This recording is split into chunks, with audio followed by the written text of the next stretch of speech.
예수님이 이 땅에 왜 오셨습니까? 예수님이 이 땅에 왜 오셨습니까?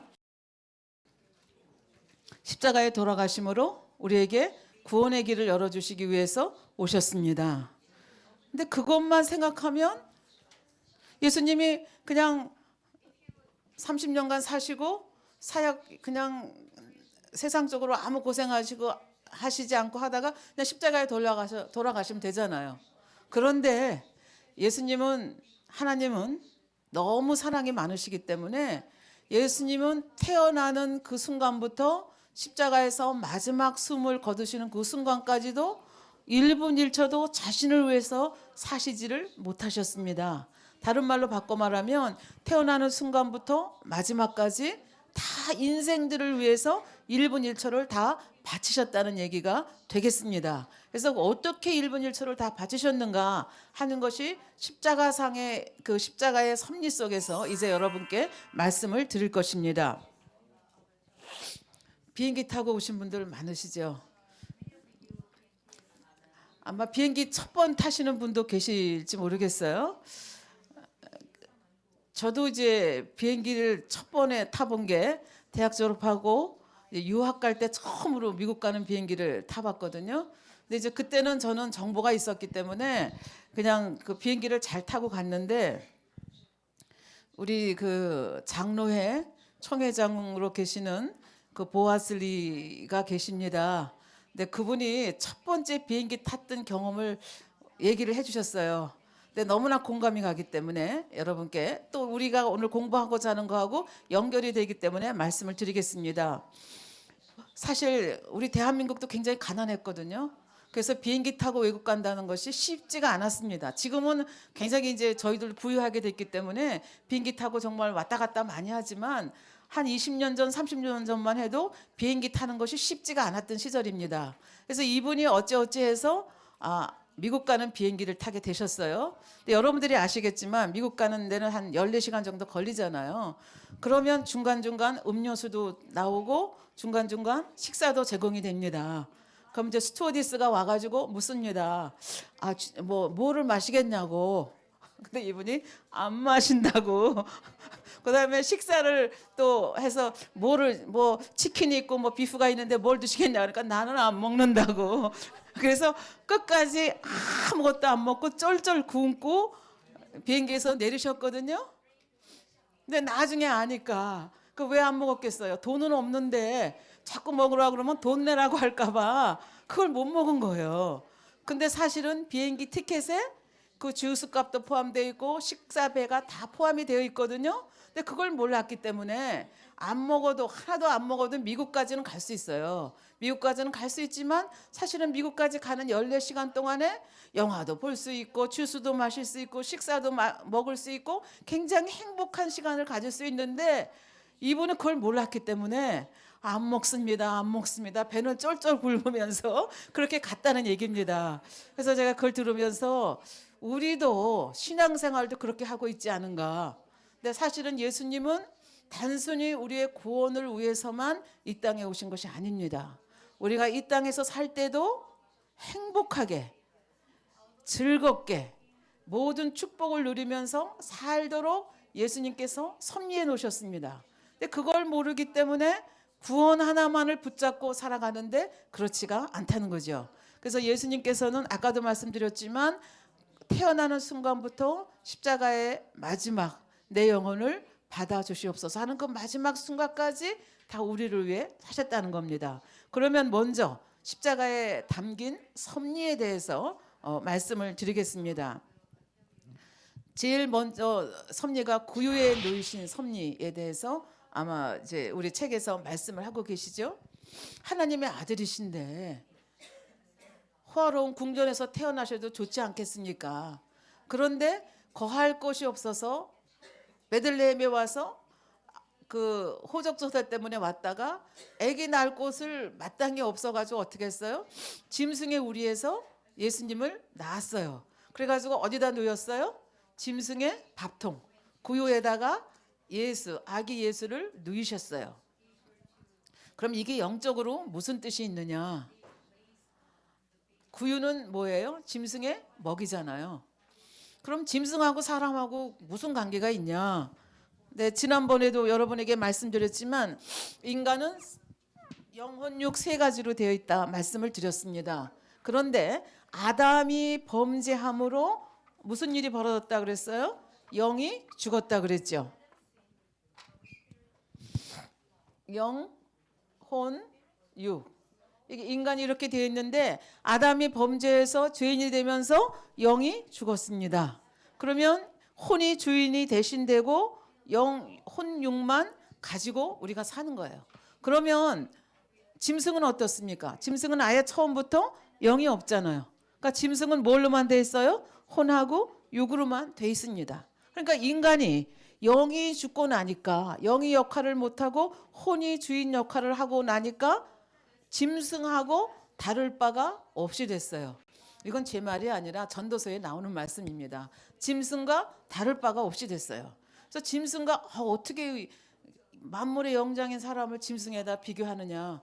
근데 우리들의 살아가는 모습을 보면 짐승과 같은 모습이 너무 많아요. 예를 들면 사자는 배가 고프지 않으면 사냥 안 하거든요.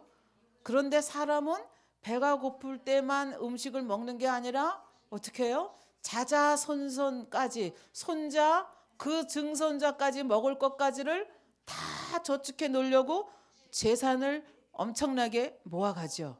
그러니까 사자하고 비교했을 때 인간은 욕심이 굉장히 많아요. 그런가 하면 결혼하고 이혼하고 살인하고 사기치고 뭐 이런 일들이 굉장히 많죠. 그러니까 짐승 어떤 면에서는 짐승보다 못한 면이 많다는 거죠. 그런데 예수님께서 지금 마국간에서 짐승 구유에서 태어나 가지고 이 짐승의 먹이통에다가 아기 예수를 누였어요. 왜 아기 예수를 여기에다 누였는가? 이거는 짐승의 먹이통이라 그랬잖아요. 그래서 인생들이 예수님은 요한복음 1장 1절에 보면 태초에 하나님이 계시니라. 하나님은 말씀이고 말씀이 육신이 되고 그 말씀이 곧 하나님이라. 말씀 나오잖아요. 그러니까 말씀이 누워 있는 거예요. 다시 말하면 그래서 그래서 우리에게 우리가 이 먹이를 먹으면 어떻게 돼요? 다시 영이 살아나서 인간다운 인간이 될 수가 있어요. 그래서 이 구유에 누이신 섭리는 짐승같이 사는 인생들의 먹이가 되신 거예요. 그래서 우리가 이 예수님을 먹으면 다시 말하면 하나님의 말씀을 먹으면 우리는 어떻게 돼요? 다시 정말 만물의 영장으로서 인간으로서 제대로 살아가게 된다는 얘기가 되겠습니다. 그래서 여러분들이 책을 보시면 이제 그게 자세히 설명이 되어 있거든요. 근데 골자는 이렇습니다. 전도서 12장 13절 말씀 보면 사람의 본분이 뭐냐 하는 얘기가 나오는데 전도서 12장 13절에 보면 이런 말씀이 있습니다. 이 전도서는 솔로몬이 쓴 글이죠. 솔로몬이 인생을 다 살고 난 다음에 모든 걸 다 누리고 난 다음에 내린 결론입니다. 결론이 뭐냐 하면 일의 결국을 다 들었으니 하나님을 경외하고 그 명령을 지킬지어다. 이게 사람의 본분이라는 거예요. 그럼 하나님을 경외하는 건 뭘 어떻게 하는 거예요? 어떻게 하는 게 하나님을 경외하는 거예요? 하나님을 경외하는 것은 악을 미워하는 것이라 말씀하셨습니다. 잠언 8장 13절에 보면 여호와를 경외하는 것은 악을 미워하는 것이라. 그러니까 우리가 하나님을 경외합니다라고 하는 고백 속에는 어떤 행동이 따라야 돼요? 우리가 악을 미워해야 돼요. 이 선악의 기준은 내가 보기에 선하고 내가 보기에 악한 것이 아니라 말씀이 기준이 되는 겁니다. 말씀의 기준에서 아버지의 뜻에 합한 것은 선한 것이고 아버지의 뜻에 합하지 않은 것은 악한 것입니다. 그러니까 여호와를 경외하는 것이 사람의 본분인데 이걸 다른 말로 바꿔 말하면 말씀에 따라서 악을 미워하는 것, 이것이 우리 인간의 마땅히 해야 할 것이고 또 하나는 그 명령을 지키는 것. 그 명령이 뭐예요? 하나님의 말씀이죠. 더 쉽게 얘기하면 하라, 하지 말라, 지키라, 버리라 하는 말씀입니다. 더 말하면 십계명, 더 요약을 하면 십계명 말씀입니다. 근데 이제 문제는 십계명을 다 지키십니까? 그러면 아마 여기 계시는 분들은 마땅히 다 지켜야 된다고 생각을 당연히 하시겠죠. 아멘. 그런데 저도 과거에는 이 십계명을 다 지킬 수 없다고 생각하는 사람입니다. 지키려고 노력할 뿐이지 어떻게 십계명을 다 지키냐 이렇게 생각했던 사람이거든요.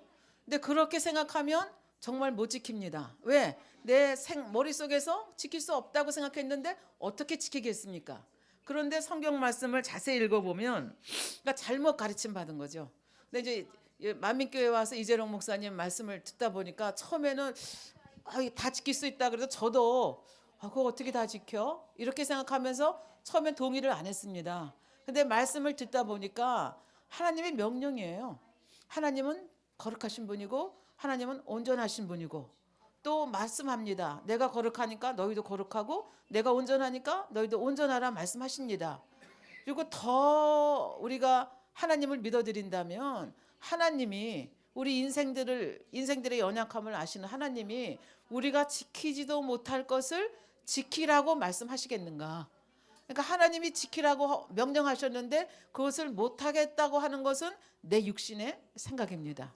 하나님이 지키라 말씀하셨고 할 수 있거든요. 무슨 말이냐? 믿는 자는 능치 못함이 없다 말씀하셨고 내게 능력 주시는 자 안에서 내가 모든 것을 할 수 있다 말씀하시는데 내가 못하겠다 그러면 나는 하나님의 명령에 직접적으로 against 반대하는 그런 사람이 되는 겁니다. 그래서 이 양식을 먹고 우리 주님이 이 상징적인 거잖아요. 영적인 의미를 갖고 있잖아요. 그래서 구유에 누이신 그 영적인 의미가 여기에 있다는 거죠. 그래서 이렇게 우리가 하나님의 말씀을 먹고 나면 우리에게는 영으로 들어가고 온영으로 들어가면 당회장님 얘기하시잖아요. 모든 것이 보장이 된다고. 왜? 아버지 하나님의 사랑받는 자녀가 되기 때문에 아버지 하나님께서 하나서부터 100까지를 다 관여하시는 거예요.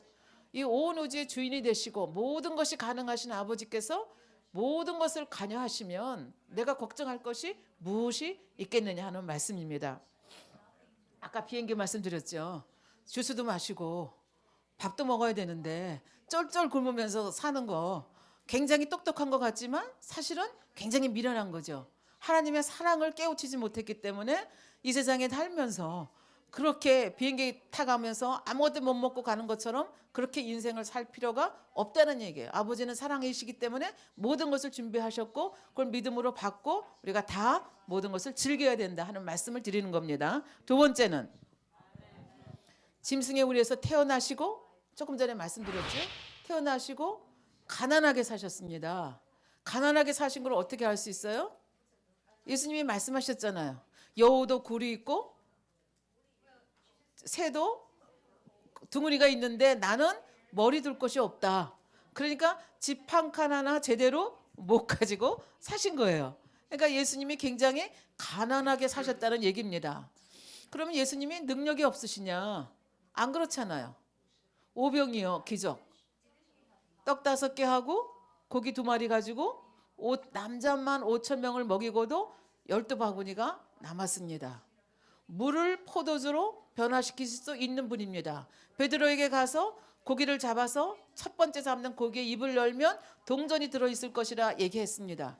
그러니까 예수님께서 부유하게 사시고자 마음만 잡수신다면 그렇게 머리 둘 곳도 없이 가난하게 사실 필요가 없었다는 얘기입니다. 그럼에도 불구하고 예수님께서는 태어나실 때도 그렇게 태어나셨잖아요. 짐승의 우리에서 태어나시고 그 다음에 평생을 가난하게 사셨어요. 그래서 왜 그러냐 하는 거죠. 왜 평생을 가난하게 사셨냐 하는 얘기입니다. 그래서 여러분들이 그 고린도 후서 8장 9절에 보면 그 이유가 나옵니다. 고린도 후서 8장 9절 우리 주 예수 그리스도의 은혜를 너희가 알거니와 부요하신 자로서 너희를 위하여 가난하게 되심은 그의 가난함을 인하여 너희로 부요케 하심이라.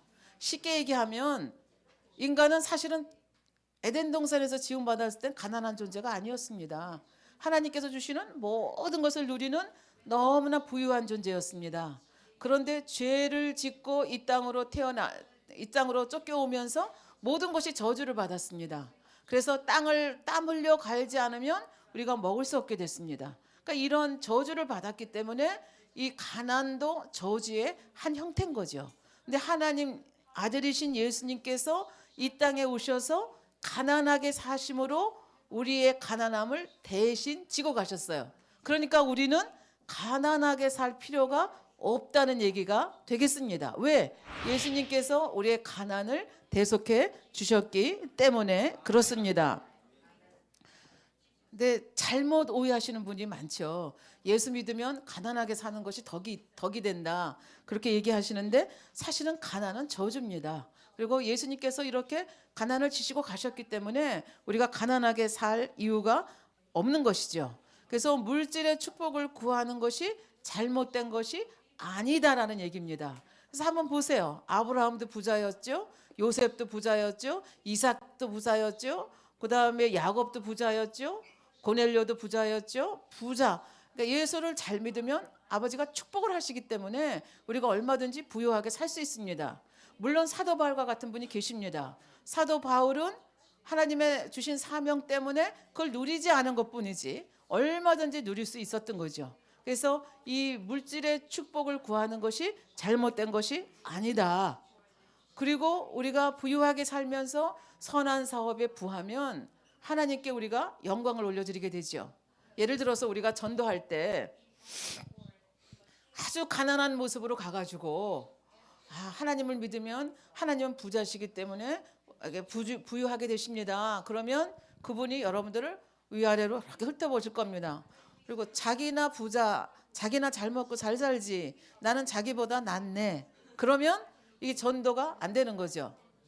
또 가서 얘기합니다. 예수님은 치료자, 우리 하나님은 치료자이십니다. 예수 잘 믿으시면 건강합니다. 근데 보니까 콜록콜록하고 이게 어디가 많이 아픈 것 같아요.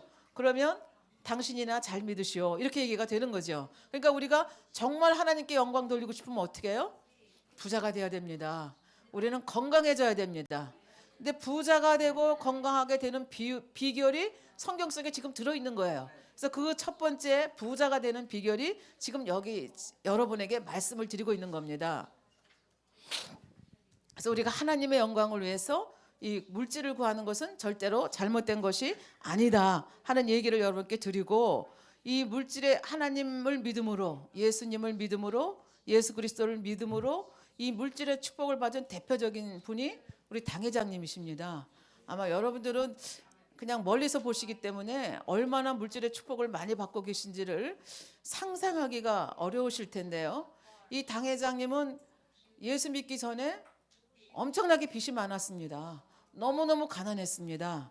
그런데 정말 기적적으로 치료를 받고 말씀을 들어가다 보니까 말씀 속에 부자가 되는 비결이 들어있는 것을 발견했습니다. 그래서 당 회장님은 하나님 말씀이라면 1.1획도 틀림이 없는 말씀이라 생각하시기 때문에 그 말씀대로 사셨습니다. 그래서 그 말씀대로 살았더니 결국은 부자가 됐습니다. 얼마나 부자가 됐는지 그거는 우리가 계산이 안 됩니다. 어떻게 이것이 가능한가? 근데 이분은 이 말씀을 그대로 믿었습니다. 예수님이 우리의 가난을 대속하셨기 때문에 나는 가난할 이유가 없다. 그리고 물질의 축복을 구하는 것이 잘못된 것이 아니다. 그 다음에 마태복음 7장 7절 11절서부터 보면 7절부터 11절까지 보면 구하라 주실 것이요 찾으라 찾을 것이요 두드리라 열릴 것이다. 그러니까 아버지, 이 땅에 있는 육의 아버지도 자식에게 좋은 거 줄 줄 알거든 하물며 하늘에 계신 아버지가 너에게 구하는 것을 어찌 안 주시겠느냐. 하나님은 너무나 좋으신 하나님이라는 말씀입니다. 그런데 아무에게나 물질의 축복을 주시는 것이 아니라 여기에도 조건이 있습니다. 영혼이 잘 돼야 됩니다. 영혼이 잘 된다는 게 뭐라 그랬어요? 영으로 들어가는 거라 그랬잖아요. 영으로 들어가는 건데 물론 영으로 들어가야만 축복을 받느냐? 그렇지는 않습니다. 아버지 하나님은 너무나 좋으신 분이기 때문에 우리가 영으로 들어가기 전에도 우리에게 축복을 무지하게 많이 주시는 분입니다. 근데 이 영계의 법칙이 있습니다. 이 땅에서 영계의 법칙은 뭐라 그랬어요? 심은 대로 거둡니다. 심은 대로.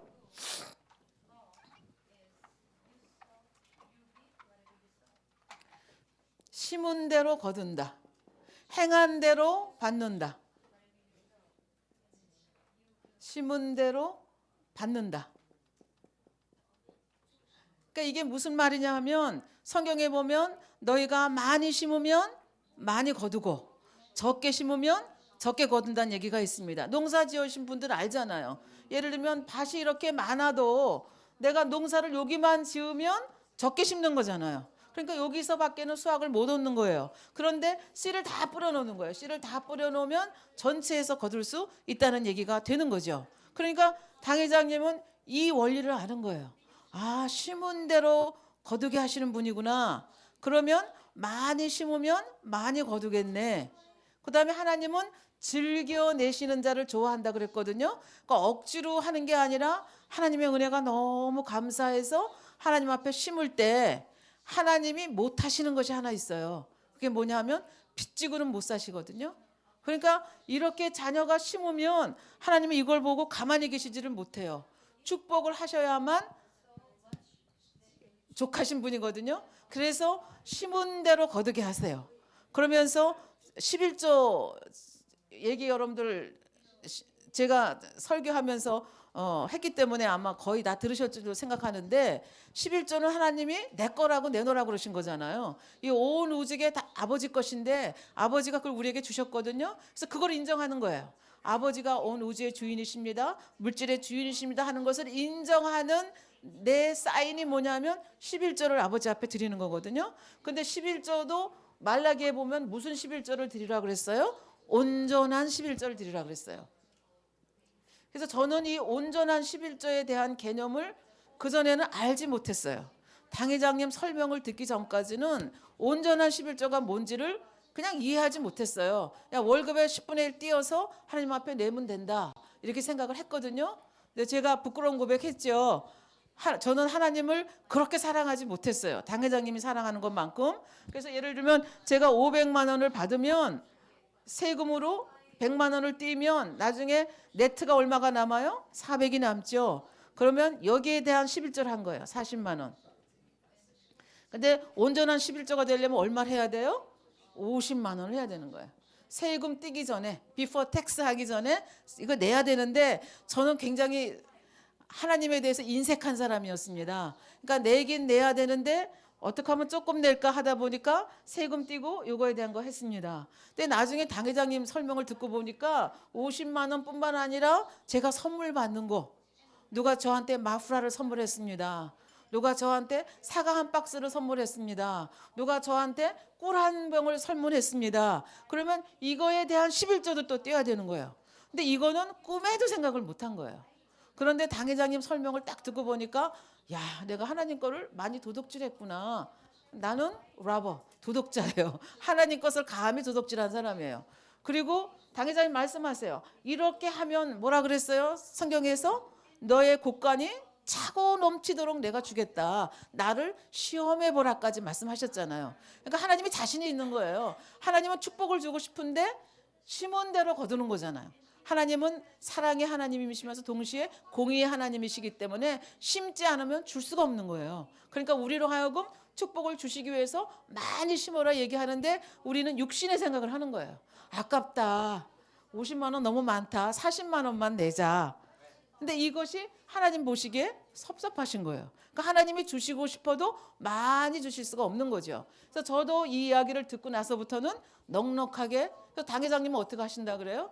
혹시 내가 계산 못하는 거 있을까 싶어서 10의 2조를 드린다 말씀하시거든요. 뭐 10의 2조 드릴 뿐만 아니라 하여튼 다 모든 거 다 몽땅 내놓으시는 분이니까 뭐 더 말할 필요도 없지만 저 당 회장님은 첫 번째 때부터 그러니까 만민교회를 개척해서 첫 번째 샐러리 월급을 받는 그달부터 월급을 이렇게 봉투를 주면 감사합니다. 그리고 받은 다음에 곧바로 교회로 돌리셨습니다. 그게 지금 첫 달서부터 지금까지 똑같습니다. 그러니까 교회에서는 월급을 드렸지만 한 번도 그거를 떼어 풀어본 적이 없으십니다. 그리고 다시 교회로 들이셨습니다. 그렇게 하는 이유는 나는 하나님의 종이기 때문에 하나님이 주시는 거 먹고 살겠다. 그 믿음이 있으셨습니다.